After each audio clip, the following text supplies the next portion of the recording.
दमकते रहे। अल्लाह अकबर कबीरा। वक्त करीब आता जा रहा था। सैयदा फरमाती है वो वक्त करीब आ गया जब मेरा बेटा मेरे घर के आंगन में जलवा फरमा हुआ है, जब मेरा बेटा मेरे घर के आंगन में जाहिर हो गया है, जब मेरा बेटा मेरे घर के आंगन में आ गया है। सुभान अल्लाह।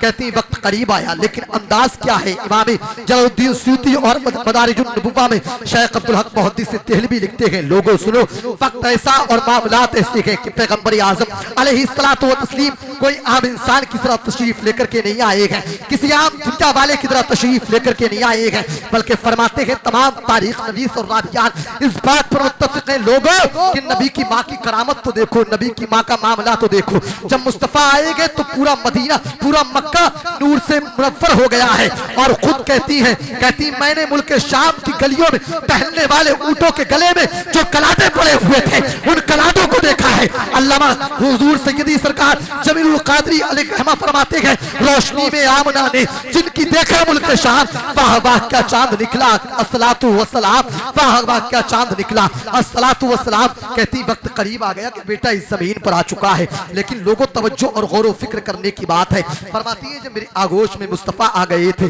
जब मेरे आगोश में मुस्तफ़ा आए हैं, अल्लाह अकबर कबीरा आवाज देने वाला आवाज दे रहा था, सरदारे अंबिया की आमद हो चुकी है, इन्हें मशरिक़ व मगरिब की सैर करा दो, इन्हें शिमालो जुनूब दिखा दो, सुल्तानुल अंबिया आ चुके हैं, जमीन की तमाम सतहों की इनको जियारत करा दो, इनको दौरा करा दो। आवाज देने वाला आवाज दे रहा था, इन्हें तमाम आसमानों की जियारत करा दो, इन्हें जन्नत व दोज़ख दिखा दो, इन्हें लोहे महफूज दिखा दो, इन्हें अर्शे इलाही दिखा दो, इन्हें सदरा का मकाम दिखा दो। फरमाती एक बादल का टुकड़ा जाहिर हुआ है, अचानक मेरा बेटा मेरी गोदी से ओझल हो गया। और फरमाती है लोगों सुनो, जब ओझल हुआ तो मेरी आंख से आंसू निकलने लगे। अल्लाह अकबर कबीरा। पैगंबर आज़म अभी तो आए हैं, अभी बादल के टुकड़े के साथ ओझल हो गए, गायब हो चुके हैं। अल्लाह अकबर कबीरा। फरमाती है जब गया था बेटा तो अंदाज मुख्तलिफ था, लेकिन जब थोड़ी देर के बाद वो बादल का टुकड़ा मेरे करीब आया और मेरा बेटा मेरी गोदी में दोबारा आया है तो अंदाज मुख्तलिफ है। अब मेरे बेटे के जिस्म पाक से पानी के कतरात जाहिर हो रहे हैं। सुभान अल्लाह। पानी के कतरात जाहिर होने के साथ साथ फरमाती है आमना आपके जिस्म मुबारक पर रेशमी कपड़ा पड़ा हुआ है और आवाज आ रही थी सुल्तानुल अंबिया को मशरिक़ व मगरिब की सैर करा दी है, शिमाल व जुनूब की सैर करा दी है, जन्नत व दोज़ख को दिखा दिया गया है, अर्शे इलाही को दिखा दिया गया है, या तमाम सिदरतुल मुंतहा को, सिदरा की जमीन को दिखा दिया गया है और जमीन की तमाम तरसतों को दिखा दिया है। कहती वक्त करीब आ गया था, अब मेरा बेटे के लिए तमाम दाइयां कबीला बनु साद की आने वाली थी, कबीला बनु साद की दाइयां इस जमीन पर आने वाली थी बच्चों को लेने के लिए। और सैयदा हजरत हलीमा सादिया का मामला ये था, लोगों कानों खोल करके सुनो और गौर फिक्र करना और तवज्जो देना इस बात पर। हलीमा सादिया के घर के आंगन में अभी कई दिन से चूल्हा नहीं जला है। कबीला बनु साद की तमाम औरतें मुत्तफिक होकर हलीमा सादिया के करीब पहुंची और पहुंचने के बाद कहा, ए हलीमा सादिया सुनो, मक्का की जमीन पर बड़े बड़े उमरा के घरों में बच्चों की पैदाइश हुई है, आओ आओ चलो हमारे साथ चलो। आज मक्का की जमीन से एक एक बच्चों को ले आए और दूध पिलाकर उनसे उनकी उजरत हासिल कर ले। हलीमा सादिया कहती है मेरे पास जो ऊँटनी है वो बड़ी कमजोर है, बड़ी लागर है, बड़ी नातबा है, कैसे लेकर के जाऊंगी, और मैंने कई दिन से खाना नहीं खाया है, कई दिन से मेरे घर के आंगन में चूल्हा नहीं जला है। अल्लाह अकबर कबीरा। जब कबीला बनु साद की तमाम औरतों ने बड़ा इसरार किया तो कहती है चलो ठीक है तुम कहती हो। तमाम औरतें तैयार हुई, अपनी अपनी ऊँटनियों को तैयार कर लिया गया। हलीमा सादिया की वो ऊँटनी जो कमजोर थी, जो लागर थी, अल्लाह अकबर कबीरा, जो नकाहत की बुनियाद पर, कमजोरी की बुनियाद पर चल नहीं सकती थी, बड़े हल्के हल्के चल रही है, बड़ी धीमी धीमी चल रही है। कबीला बनु साद की तमाम औरतें, तमाम की तमाम औरतें मक्का की जमीन पर हलीमा सादिया से पहले पहुंच चुकी है और तमाम बड़े बड़े उमरा के बच्चों को ले चुकी है। अल्लाह अकबर कबीरा। लेने के बाद वापस चलने लगी है। अब हलीमा सादिया एंट्री कर रही है मक्का की जमीन पर, हलीमा सादिया दाखिल हो रही है मक्कतुल मुकर्रमा की जमीन पर। अल्लाह अकबर कबीरा। वो मंजर भी देखते चलो लोगों। जब हलीमा सादिया ने कहा क्या बच्चे ले आई हो, कहा हाँ हाँ तमाम बच्चे आ गए हैं, तमाम बच्चों को लेकर के हम आ गई है। एक बच्चा बचा है, काबे के मुतावल्ली का पोता है, अब्दुल मुत्तलिब का पोता है, अब्दुल्ला का बेटा है। सुनो सुनो, उसका बाप दुनिया से इंतकाल कर चुका है, वो तुम जाओ और उसी बच्चे को ले आओ। अल्लाह अकबर कबीरा। फरमाती है हलीमा सादिया मैं दरवाजे पर पहुंची, मैंने दस्तक दी है, दरवाजा खुला है। पैगंबर आज़म अलैहिस्सलातु व तस्लीम अभी इस वक्त सोए हुए थे, अल्लाह अकबर झूले में थे मुस्तफा। सैयदा आमना फरमाती है एक हलीमा सादिया तुम मेरे बच्चे को लेने आई हो, कहा हाँ हाँ मैं तुम्हारे बच्चे को लेने के लिए आई हूँ। अल्लाह अकबर कबीरा। जब इतना ही जुमला कहा है, अल्लाह अकबर मेरे आका अलैहिस्सलातु व तस्लीम ने नबियों के सुल्तान ने अपनी आंखों को खोला है और हलीमा को देखते ही मुस्कुराने लगे हैं। जरा मोहब्बत से कह दो सुभान अल्लाह। मुस्कुराने लगे हैं। देखा हलीमा सादिया को मुस्कुराने लगे और मुस्तफा का मुस्कुरा देना इस बात की दलील है लोगों, बेबसों का काम बनता है, मजबूरों का काम बनता है, गुरबाओं मसकीन का काम बनता है, लाचारों का काम बनता है। अब हलीमा सादिया की किस्मत जागने वाली है। आज हलीमा सादिया के मुकद्दर जागने वाले हैं। अल्लाह अकबर कबीरा। वक्त करीब आ गया। हजरत आमना ने कहा था, ए हलीमा सादिया सुनो, जो मक्का के तमाम बच्चे पैदा हुए ना, या आम बच्चों की तरह कोई बच्चा नहीं है, बल्कि इसकी आमद का मामला यह है, जब ये मक्का की जमीन पर पैदा हुआ है तो फजा तब्दील हो गई है। नूर ही नूर मक्का की जमीन पर फैला हुआ है। जब ये मक्का की जमीन पर पैदा हुआ है, जो पेड़ पौधे सूखे हुए थे, इनकी विलादत के सदके वो पेड़ पौधे हरे हो चुके हैं। ये जब पैदा हुए हैं मक्का की जमीन पर, जो जानवर दूध नहीं दे रहे थे वो जानवर दूध देने लगे हैं। सुभान अल्लाह। ए हलीमा सुनो, मेरा बच्चा कोई आम बच्चों की तरह नहीं है, बल्कि जब मेरा बच्चा आया है तो फरिश्तों की एक जमात इस जमीन पर आ चुकी थी। ए हलीमा सुनो, हर नबी हर महीने मुझको मुबारकबाद पेश करने के लिए आता था और कहता था, सुनो सुनो आमना, तुमको मुबारक हो, तुम सुल्तानुल अंबिया की मां बनने वाली हो। अल्लाह अकबर कबीरा। कैसा मुकद्दर पाया है हलीमा ने, कैसे मामलात है हलीमा के। दीवारों दर सजाओ सरकार आ रहे हैं। मोहब्बत से कहते सुभान अल्लाह, और मोहब्बत से कहते या रसूल अल्लाह। दीवारों तर सजाओ सरकार आ रहे हैं, मिलकर खुशी मनाओ सरकार आ रहे हैं। बोले फरिश्ते दाई हलीमा के कान में, मक्का शरीफ जाओ सरकार आ रहे हैं। ये सुनकर मक्का की जमीन पर आ गई है। अब हुजूर सैयदी सरकार मेरे आका अलैहिस्सलातो व तस्लीम को अपनी गोदी में लिया है और गोदी में लेने के बाद जब चलने लगी है, अल्लाह अकबर कबीरा, जो ऊँटनी कबीला बनो साद से चली थी, जो कमजोरी की बुनियाद पर, अपनी तमाम कमजोरी की बुनियाद पर, अपनी कमजोरी की बुनियाद पर, नकाहत की बुनियाद पर और लागर होने की बुनियाद पर जो एक कदम नहीं चल सकती थी, अब जैसे ही मुस्तफा के कदम की बरकतें उस ऊँटनी पर पड़ी है, ऊँटनी शिफायाब हो गई है, तंदुरुस्त हो गई है। हजरत सैयदा हलीमा सादिया ने जैसे ही अपना कदम रखा, मुस्तफा को गोदी में लेकर जब बैठी है ऊँटनी पर, अल्लाह अकबर कबीरा, जो ऊँटनी सबसे पीछे रह गई थी अब वो एक बर्क रफ्तारी के साथ दौड़ रही है, बर्क रफ्तारी के साथ चल रही है। अल्लाह अकबर कबीरा। जो कबीला इब्न साद की तमाम औरतें आपसे पहले बच्चे लेकर के मक्का मुकर्रमा की जमीन से निकल चुकी थी, उनके मामलात ये उनके करीब पहुंच गई। कबीले बनो साद की तमाम औरतों ने देखा, कहा, हे हलीमा सादिया, क्या मक्का की जमीन से सवारी को बदल दिया है? कहती नहीं नहीं, सवारी को नहीं बदला है, अलबत्ता बैठने वाला सवार बदल गया है।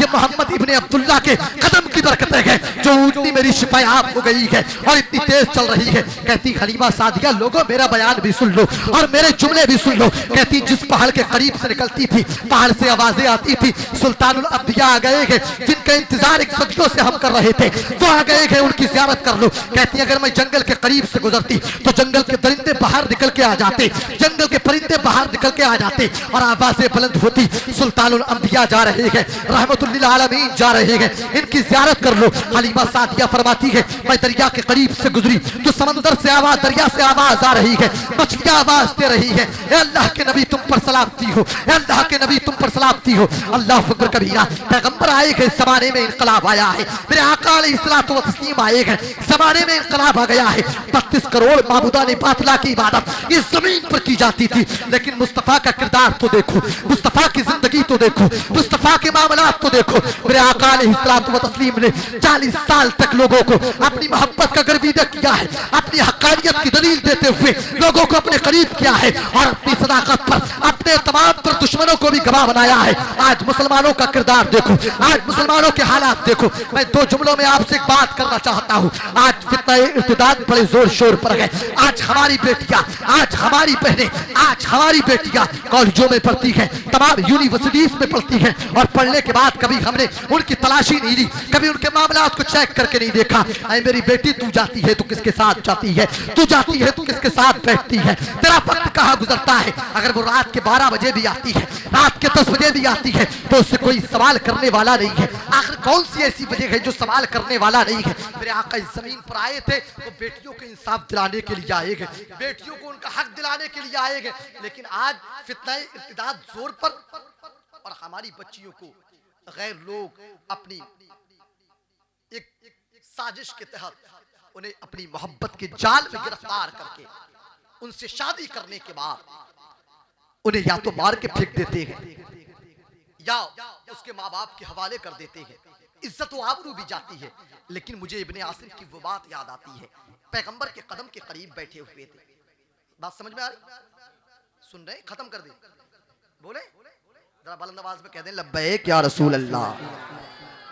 जरा और मोहब्बत से कह दें लब्बैक या रसूल अल्लाह। लब्बैक या रसूल अल्लाह। सुने, इब्ने आसिम फरमाते हैं, रुक जाए अभी। इब्ने आसिम फरमाते हैं, मैं मुस्तफा के कदम के करीब बैठा हुआ था, बैठा कदम के करीब। आका फरमाते इब्ने आसिम, जरा ये बताओ, जब मैं मक्का की जमीन पर ना आया था तो हालात कैसे थे, मामलात कैसे थे, यहाँ के लोग कैसी जिंदगी गुजारते थे, यहाँ के लोग क्या किया करते थे, यहाँ की आबो हवा कैसी थी, यहाँ का कल्चर कैसा था, यहाँ की अदबी तहजीब कैसी थी। इब्ने आसिम कुछ नहीं बोले। फिर आका फरमाते हैं, इब्ने आसिम कुछ तो बयान करो, कुछ तो बोलो। इब्ने आसिम कहते हैं, आका क्या बयान करूं, बयान नहीं किया जाता। फिर आका ने जब तीसरी मर्तबे फरमाया, इब्ने आसिम कुछ तो बयान करो, कुछ तो बोलो। अर्ज करते हैं, आका वो वक्त याद करता हूं तो कलेजा मुंह को आता है, जान से निकल जाती है, आंख के आंसू नहीं रुकते। आका फरमाते कैसा दर्दनाक वाकया है, कैसे मामला थे। कहा आका, इस मक्का की, इस अरब की एक बहुत बदतरीन रिवायत थी, जिस रिवायत को आपने आकर के मिसमार किया है, जिस रिवायत को आपने आकर के चकनाचूर किया है, जिस रिवायत को आपने आकर के मुनहदिम कर दिया है। ए मेरे आका, वो रिवायत ये थी कि मक्का की जमीन पर कुछ कबीलों का रिवाज ये था, रिवायत ये थी, अगर बेटी पैदा होती तो पैदा होने के बाद मक्का की जमीन पर उसको जिंदा दफन कर दिया जाता था। अल्लाह अकबर कबीरा। आका फरमाते इब्ने आसिम और बयान करो, आगे क्या मामला थे। कहते हैं, आका पैदाइश होती या तो उसके ऊपर जुल्म सितम किया जाता, जुल्म सितम के पहाड़ तोड़े जाते, 3-4 साल तक उसकी परवरिश की जाती, जब वो बोलने के लायक हो जाती तो उसको जमीनोस कर दिया जाता, जमीन के हवाले कर दिया जाता, जमीन में दरगोर कर दिया जाता, जमीन के अंदर जिंदा दफन कर दिया जाता। जब मेरे आका ने इतने जुमले सुने गए, पैगंबर आज़म अलैहिस्सलातु व तस्लीम की आंख से आंसू रवा हो गए। जब इब्ने आसिम ने रोते हुए देखा मेरे आका को तो खामोश हो गए। आका फरमाते, इब्ने आसिम आगे बयान करो, हुआ क्या था, कैसे मामलात थे, कैसे हालात थे। अर्ज करते हैं, आका एक रिवायत और बहुत बुरी थी, अगर किसी का शोहर इंतकाल कर जाता या तो उसका बेटा उससे शादी कर लिया करता था, और अगर बेटा नहीं करता तो किसी से महर हासिल करके, किसी से पैसे हासिल करके उसके साथ उसका निकाह, उसकी शादी करा दिया करता था।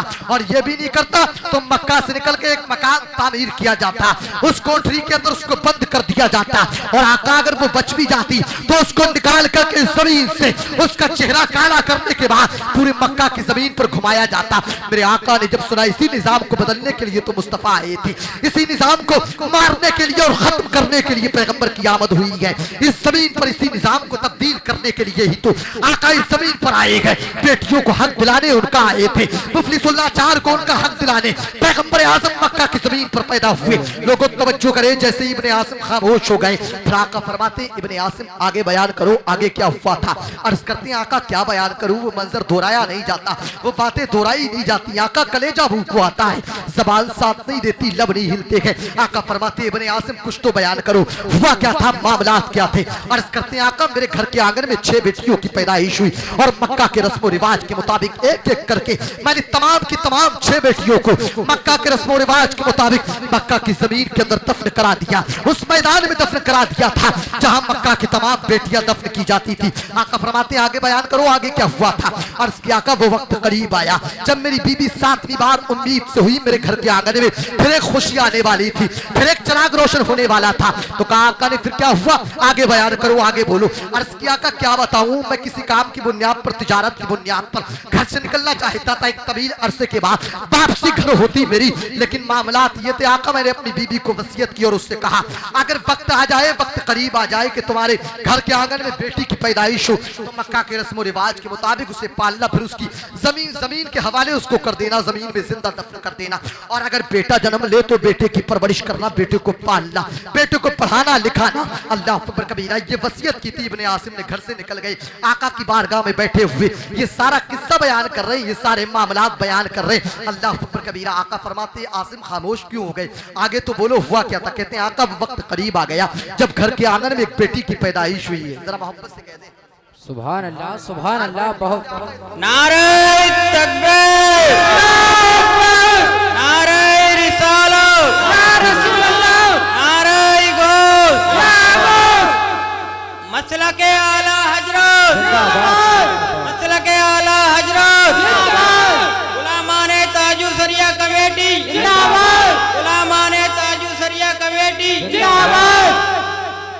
सरकार की आमद, आका की आमद, दादा की आमद, आका की आमद, गुलड़िया दुल्हन, नारे तकबीर, नारे रिसालत। चंद बातें और सुन ले, 5 से 10 मिनट पर मुश्तमिल गुफ्तगू और सुने जी, और फिर बेशक। उसके बाद बात इंशाल्लाह। हाँ बस बात को खत्म कर रहा हूँ, सुन ले बात को। कहते हैं घर के आंगन में बेटी की पैदाइश हो गई। बेटी इतनी खूबसूरत, हसीन और जमील थी कि मुझे जो वक्त दिया गया था अभी उसमें 5 मिनट बाकी है, समझ रहे? हाँ वक्त। जी बोले हाँ। कहते हैं वो वक्त गया कि बेटी घर के आंगन में आई है और उसका चेहरा इतना खूबसूरत, हसीन और जमील कि मेरी बीबी ने देखा तो उसकी मोहब्बत ने गवारा न किया, उसकी बेटी को जमीन के हवाले कर दिया जाए, जमीन में जिंदा दफन कर दिया जाए। कहते हैं मेरी बेबी एक जमाने तक उसको पालती रही। तकरीबन 28 साल की उम्र जब हुई बेटी की तो मैं घर वापस लौटा हूँ और घर के दरवाजे पर मैंने दस्तक दी है। दस्तक देने के बाद बीबी ने दरवाजा खोला, लेकिन उससे पहले एक हिकमत अमली तरतीब दी थी। मेरी पड़ोसन को उसने अपने करीब बुलाया था और बुलाने के बाद कहा था, ए मेरी पड़ोसन कान खोल करके इस बात को सुन, जो मेरी बेटी है मैं इसको तेरे हवाले करती हूँ और जब तक के इब्ने आसिम को सही मौका देख के मैं इसकी खबर ना दे दूं, किसी भी मक्का के फर्द को ये खबर ना हो कि इब्ने आसिम की बेटी तेरे घर के आंगन में परवान चल रही है, परवरिश पा रही है। कहती मैंने ये तमाम हिकमत अमली तरतीब दी थी। अब वक्त करीब आ गया कि शौहर घर के आंगन में आ गया और मेरी बेटी पड़ोसन के घर में गए। वो वक्त करीब आ गया था कि मेरे शौहर ने पूछा, ए मेरी बीबी ये बताओ घर के आंगन में क्या आया था? कहती मैंने कहा सरताज मेरे बेटी की पैदाइश हुई थी, मक्का के रस्म रिवाज के मुताबिक उसको जमीन में दफन कर दिया जिंदा। कहते बहुत अच्छा काम किया है तुमने, बहुत अच्छा काम किया है तुमने। ठीक है जिंदगी गुजरती गई लेकिन खून खून की तरफ भागता है। पड़ोसन के घर में बेटी परवान चल रही थी, परवरिश पा रही थी। कहती वो बेटी मेरी आती और मेरे शौहर को देखती, देख करके वापस चली जाती। एक वक्त वो आया इब्ने आसिम ये बात अपनी बीवी से कहने पर मजबूर हो गए, ए मेरी शरीक हयात सुनो, अगर ये बेटी मेरी होती ना तो मैं इसकी परवरिश करता, इसको पालता। इब्ने आसिम की बीवी कहती मैंने मौका गनीमत समझा, मैंने सोचा लोहा गर्म है इसके ऊपर चोट पाड़ी जाए और बात मुकम्मल हो जाएगी और औजार बन के तैयार हो जाएगा। कहती बात जैसे उन्होंने कहा ये बेटी अगर बेली होती, इसको देखने के बाद दिल ये करता इसकी पेशानी को चूमूं, इसके चेहरे को चूमूं, इसे अपने सीने से लगाऊं, इसे प्यार करूं, इतनी खूबसूरत इतनी हसीनो जमील है। इब्ने आसिम की बीवी कहती सरताज हकीकत में ये आप ही का खून है जो आपको देख के आपकी तरफ दौड़ा चला आता है, सुभान अल्लाह। तो इब्ने आसिम ने बेटी को गोदी में लिया, आप बोसा लेने लगे, उसकी परवरिश करने लगे। लेकिन हल्के हल्के मक्का के तमाम लोगों को यह खबर हो चुकी थी कि तमाम के तमाम लोग ये जान चुके थे इब्ने आसिम घर के आंगन में एक बच्ची की परवरिश कर रहा है, एक बच्ची को परवान चढ़ा रहा है। इसके घर के आंगन में एक बच्ची परवान चढ़ रही है। कहते वक्त करीब आ गया, मेरे दोस्तों ने मुझे बुलाया, बुलाने के बाद कहा इब्ने आसिम तुझसे बड़ा बेवकूफ इंसान हमने मक्का की जमीन पर नहीं देखा, तुझसे बड़ा बेवकूफ इंसान हमें मक्का की जमीन पर नहीं मिला। कितना बेवकूफ आदमी है तू, एक बच्ची की परवरिश कर रहा है, एक बच्ची को पाल रहा है। कहते मेरे सर पर शैतान सवार था, गुस्से में उस जमीन से उठा, उठने के बाद घर पे पहुंचा, क्या देखता हूँ मेरी बेटी मेरी बीबी के आगोश में गए। मैंने बेटी को बालों से पकड़ के उठाया, बीबी को लात मारी, हाथ में कुदाल को लिया, रस्सी को लिया, घर से निकला तो बीबी ने मेरे कदम को पकड़ लिया, मैंने उसको लात मारी। लात मारने के बाद मैदान में पहुंच गया, उस मैदान में जिस आखिरी जुमले सुने, कहते उस मैदान में पहुंच गया जिस मैदान में मक्का की तमाम बच्चियों को दफन करते थे मक्का वाले, जिंदा दफन कर दिया करते थे। कहते मैंने जैसे ही कदम रखा, कदम रख के आगे बढ़ा हूं, किसी ने आवाज दी आसिम ठहर जा, आसिम मान जा। इब्ने आसिम ने पीछे मुड़ के देखा, आवाज देने वाला कोई नजर आया, सोचा ये जहनी गलबा होगा, जहनी फतूर होगा, फिर आगे बढ़ गए, फिर आवाज दी इब्ने आसिम ठहर जा, पास आ जा, मान जा। कहते मैंने फिर पीछे मुड़ के देखा, अब की भी आवाज देने वाला कोई नजर ना आया, लेकिन मैं परेशान हो गया था, पसीने में शराबोर हो गया था। ऐसा लगता था आका की बारगाह में बैठे हुए सुना रहे हैं मामला। कहते हैं ऐसा लगता था आका मौत मेरा पीछा कर रही। कहते और आगे बढ़ाऊं तो तीसरी आवाज फिर आ गई, आसिम पास आ जा, आसिम मान जा, आसिम ठहर जा। कहते पीछे मुड़ के देखता हूं तो कोई आवाज देने वाला आका नजर नहीं आता है, लेकिन ऐसा लगता है मौत मेरा पीछा कर रही है, जमीन फटेगी इसके अंदर मैं धंस जाऊंगा। आका पसीने में शराबोर था, मैंने बच्ची को एक तरफ फेंका, हाथ में कुदाल को लिया, लेने के बाद मैंने गड्ढा खोदा, कब्र को तैयार किया, कब्र को तैयार करने के बाद अपनी बेटी को मैंने उस कब्र में उतार दिया। उतारने के बाद जब मैं मिट्टी डालने लगा तो मेरी बेटी ने आका दबी हुई आवाज में मुझसे ये जुमला कहा था, मेरे बाप तेरी बेटी तुझसे एक सवाल करना चाहती, ये बता दे मेरा कसूर क्या है, मेरी गलती क्या है, मेरी खता क्या है। इब्ने आसिम कहते हैं शैतान सवारता एक बात न सुनी बेटी की, तो बेटी ने दबी हुई आवाज में कहा था मेरे मौला क्या कोई हमें इंसाफ दिलाने के लिए जमीन पर ना आएगा। ए मेरे मौला क्या हमारा हक दिलाने के लिए कोई जमीन पर मोहसिन बनकर हमारा ना आएगा। अल्लाह अकबर कबीरा। वो उस बच्ची की जबान से निकलने वाले जुमले थे कि अल्लाह पाक ने अपनी बारगाह में कबूल कर लिए। इब्ने आसिम बैठे हुए आका की बारगाह में अर्ज करते हैं, आका एक बात समझ में नहीं आई। आका फरमाते क्या बात है, कौन सी बात है? कहते हैं आका जब 6 बेटियों को मक्का के उस मैदान में दफन किया था तो कोई ऐसी बात, कोई ऐसी आवाज नहीं आई थी। इब्ने आसिम ठहर जा, इब्ने आसिम बाज आजा, मान जा। नारे तकबीर, नारे रिसालत, नारे गौसियत, जश्न मिलाद मुस्तफा, सरकार की आमद, मुफ्ती सनाउल्लाह साहब किबला, नारे तकबीर, नारे रिसालत, मुफ्ती साहब किबला की आमद। आमद बात खत्म इंशाल्लाह। जरा बैठ जाए अदब के साथ, अदब के साथ बैठ जाए, बात खत्म। जरा मोहब्बत से कहते सुभान अल्लाह। या आखिरी जुमले तो सुन ले, आखिरी जुमले सुन ले, तवज्जो दे बात पर। आका फरमाते कौन सी बात, बात क्या है, कौन सी बात समझ में नहीं आई? अर्ज करते आका मैंने जब 6 बेटियों को मक्का के उस मैदान में दफन किया था ना तो ऐसी कोई आवाज नहीं आई थी इब्ने आसिम ठहर जा, इब्ने आसिम बाज आजा, मान जा। आका लेकिन 7वीं बार जब अपनी 7वीं बेटी को उस मैदान में दफन करने के लिए ले जा रहा था तो आवाज देने वाला ये आवाज दे रहा था, इब्ने आसिम ठहर जा, मान जा, बाज आजा। कहते आका ये 3 बार आवाज आई थी, बात समझ में नहीं आई। जब 6 बेटियों को दफन किया तो कोई ऐसी आवाज तो आई थी। आखिर 7वीं बेटी की, 7वीं बेटी को दफन करने के मौके पर यह आवाजें कौन दे रहा था? तो आका फरमाते इब्ने आसिम सुनो, जब तुमने अपनी 6 बेटियों को मक्का के उस मैदान में दफन किया था तो उस वक्त में मक्का की जमीन पर पैदा न हुआ था, और जब तुम 7वीं बेटी को 7वीं बार उस मैदान में दफन करने के लिए ले जा रहे थे तो सुनो, मैं वजह तखलीक कायनात बन करके और तमाम आलम के लिए रहमत बन करके मक्का की जमीन पर पैदा हो चुका था। और मेरा खुदा नहीं चाहता था जिस जमीन पर मेरे महबूब के कदम पड़ गए हो, जिस जमीन को मेरे महबूब के कदम, मेरे महबूब के कदमों को जिस जमीन ने बोसा दे दिया हो, कोई इस तरह उस जमीन पर, इस तरह कोई इस तरफ नाजुक के ऊपर, इस तरह कोई इस तरफ नाजुक के ऊपर, कोई इस तरह जुल्म सितम के पहाड़ तोड़े, कोई इस तरह जुल्म सितम ढाए। अल्लाह अकबर कबीरा। आका फरमाते बात ये थी कि मैं वजह तखलीक कायनात बन करके उस वक्त मक्का की जमीन पर पैदा हो चुका था जब इब्ने आसिम तुम अपनी 7वीं बेटी को उस मैदान में दफन कर रहे थे। इरशाद अंजुम वाले गांव से कहते गए आमदे सरकार का मौसम सुहाना आ गया, आसमां से रहमतों का कुल खजाना आ गया, और मौत ने ये बच्चियों के कान में आकर कहा अब न रोना मुस्कुराने का जमाना आ गया। सुभान अल्लाह, सुभान अल्लाह। इंशाअल्लाह ताला फिर किसी मौके पर अगर वक्त मिलेगा तभी, क्योंकि आमद मुस्तफा का उन्वान ही ऐसा, आदमी बोलता है पता ही नहीं चलता वक्त कब निकल गया, और सुनने वालों को भी पौन घंटा हो गया, पौन घंटे से ऊपर निकल गया।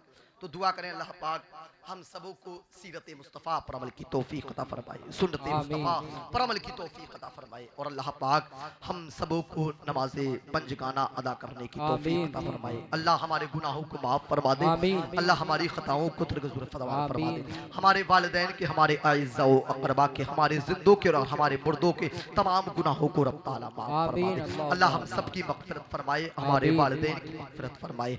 अस्तग़फिरुल्लाह रब्बी मिन कुल्लि ज़ंबिन व अतूबु इलैह। कलमा तय्यबा का विर्द कर लें, ला इलाहा इल्लल्लाह मुहम्मदुर रसूलुल्लाह।